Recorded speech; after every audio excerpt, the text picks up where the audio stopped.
मित्रांनो, जय हिंद. आपल्या helping M के YouTube चॅनलवर सर्वांचे स्वागत आहे. मित्रांनो, थोड्या वेळ आधी एक राज्य राखीव पोलीस बल गटातील एक पत्र आलं मित्रांनो, परिपत्रक, ज्यामध्ये दिलेलं आहे की उद्या 10 फेब्रुवारी 2025 पर्यंत सशस्त्र पोलीस शिपाई म्हणजे SRPF मधील सहाय्यक पोलीस उपनिरीक्षक, पोलीस हवालदार, पोलीस नाईक नाईक पद नसते, पोलीस शिपाई या पदांचा अहवाल त्यांनी मागविलेला आहे. मित्रांनो, मी तुम्हाला आधीच सांगितलेलं आहे की 2024-25ची एकत्रित भरती होणार आहे आणि आज जे पत्र आलं त्यामध्ये लिहिलेलंच आहे की पोलीस भरती 2025.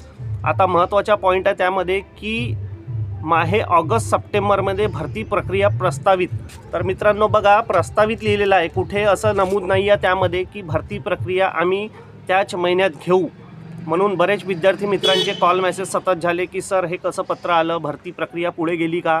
बघा मित्रांनो, आपण प्रशासन नाही आहे. मी तुम्हाला आधीच सांगितलेलं आहे अधिकृत भरती टेबलवरून की रिक्त पदांची जाहिरात ते टाकणार होते, परंतु आता कुठे ना कुठे आपल्याला माहिती झालेलं आहे की 2025 पण एकत्र होणार आहे, ज्या प्रकारचे हे परिपत्रक आलेलं आहे आज. दुसरी गोष्ट मित्रांनो, आपण प्रशासन नाही आहे, आपण मागणी करत आहोत की भरती मार्चमध्ये झाली पाहिजे. आणि तुम्हाला स्वतः माहिती आहे की याच्या आधीसुद्धा त्यांनी रिक्त पदांचा अहवाल मागविलेला आहे भरती प्रक्रिया घेण्याकरता. आणि अप्पर पोलीस महासंचालक कार्यालयातील जे ADG आहेत, भरती प्रशिक्षण केंद्र येथील, त्यांनी म्हटलेलं आहे की पावसाळ्याआधी आम्ही भरती घेऊ. तर बघा, त्यांचे स्टेटमेंट आहे आणि आजचं परिपत्रक हे वेगळं आहे. आज प्रस्तावित त्यांनी लिहिलेलं आहे. तर मित्रांनो, तुम्हाला स्वतः माहिती आहे की याच्या आधी 90% ज्या पोलीस भरत्या आहे या फक्त उन्हाळ्यामध्ये पार पडलेल्या आहे. त्याच्यामुळे गाफील राहू नका. त्यांनी प्रस्तावित दिलेलं आहे, त्यांनी असं नाही म्हटलं याच महिन्यात घेऊ. त्यांनी 31 डिसेंबर 2025 पर्यंतच्या रिक्त पदांचा अहवाल मागविलेला आहे. तर बघा, प्रशासनाची कुठे ना कुठे तयारी आहे की दोन्ही वर्षाची भरती एकत्रित घ्यावी. आणि इतकं कन्फर्म सांगतो की भरती प्रक्रिया ही मोठीच होणार आहे मित्रांनो. दुसरी गोष्ट की राज्य राखीव पोलीस बलमधील काही जे घटक आहे SRP ग्रुप, या ठिकाणी MSFचे जवान आहेत, यांचे सुमारे 6 ते 7 हजार जवानांचे प्रशिक्षण सध्या स्थितीत सुरू आहे. आणि आगामी काळात अजून काही जवान आहेत, 2800 विद्यार्थी ज्यांचे प्रशिक्षण बाकी आहे. तर SRPFची तयारी मित्रांनो काही प्रमाणात असू नसेल होत, त्याच्यामुळे त्यांनी भरतीला विलंब करत असेल. त्यांनी 2024चा अहवाल मागविलेला आहे, त्या पत्रामध्ये फक्त 25 उल्लेख बाकी आहे, 25 उल्लेख केलेला आहे.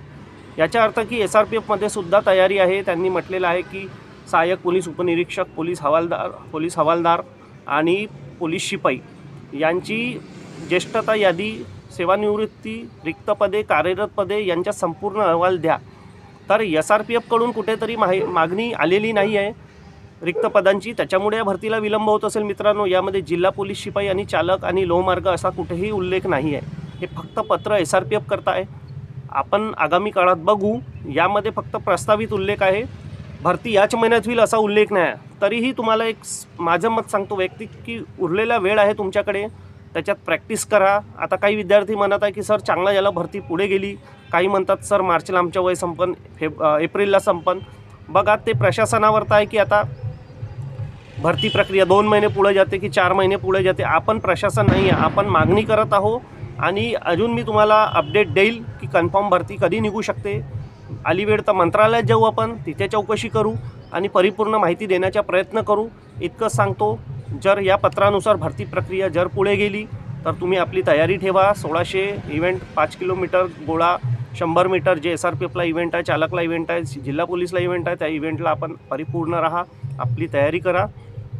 आणि मित्रांनो, वेळेचा फायदा घ्या. परिपत्रकचा अर्थ असा नाही आहे की भरती याच महिन्यात होईल म्हणून, सप्टेंबर ऑगस्टलाच होईल. त्यांनी प्रस्तावित दिलेला आहे. उद्या जर त्यांनी माहिती सादर केली, उद्याचा दिवस दिला आहे त्यांना, उद्या माहिती सादर केली तर काय हे की उद्या मार्चमध्ये ते जाहिरात टाकून येईल असंही होऊ शकते ना. त्यांनी फक्त प्रस्तावित म्हटलेलं आहे.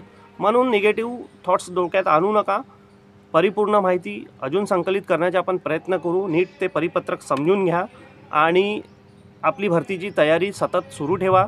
पावसाळा आहे, उन्हाळा हा विचार करू नका. प्रशासन उन्हाळ्यात देखील भरती घेतलेली आहे याआधी 90% आणि पावसाळ्यातसुद्धा मागील भरती झाली. त्याच्यामुळे तुम्ही मग म्हणता सर आमच्या पावसाळ्यात नुकसान झालं, उन्हाळ्यात नुकसान झालं. नेमका कोणत्या ऋतूत तुम्हाला भरती हे तुम्हालाच माहिती आहे. त्याच्यामुळे आपली तयारी ठेवा. प्रशासन कधीही काही करू शकते.